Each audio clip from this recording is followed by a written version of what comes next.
Rate of cooling. You see, some body is at temperature say T and it is surrounded by surrounding of temperature T0. T is greater than T naught here. So, the net amount of heat transfer, this will be given by epsilon E T sigma T4 minus T naught 4.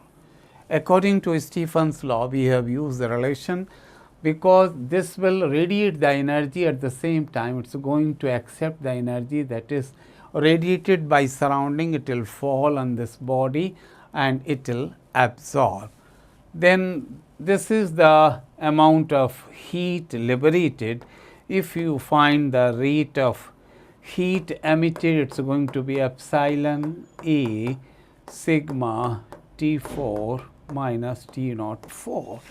You see this heat transfer could also be written as ms d theta dt. See, as I have chosen for specific heat. So, this could also be written as d theta by dt. This is epsilon A sigma T4 minus T naught 4 upon mc. It's epsilon I have written here. Epsilon is relative emission. So, rate of cooling is given by this relation epsilon A. This is given over here, epsilon A sigma upon mc. It's all given over here. ms in place of s we are going to write c. So, rate of this cooling depends on area, it depends on relative emission, it depends on mass, it depends on specific heat, and above all it depends on the temperature difference.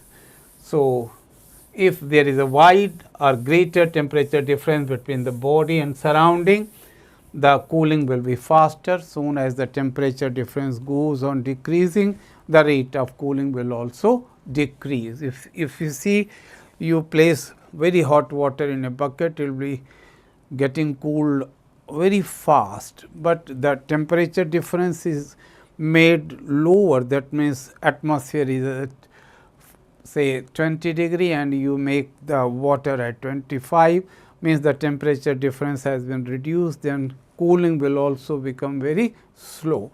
So, we have to remember, when the temperature difference is greater, rate of cooling is faster. Then what is Wien's law? You see, if you plot a graph between the energy emitted and the corresponding wavelength, you are going to get the graph this way, like this. These are at different temperatures. The temperature goes on increasing here. You notice that at every temperature there is one wavelength corresponding to which the energy emitted is maximum. This I will represent by lambda m.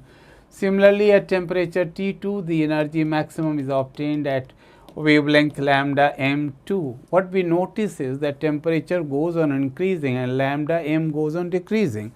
That means this wavelength corresponding to maximum energy is inversely proportional to absolute temperature at which the experiment is performed. If you multiply the two, it is going to be constant, that is known as Wien's constant. Wien's constant, this law is also known as Wien's displacement law, that says that the peak of E lambda curve goes on getting shifted towards energy axis as we go on increasing the temperature.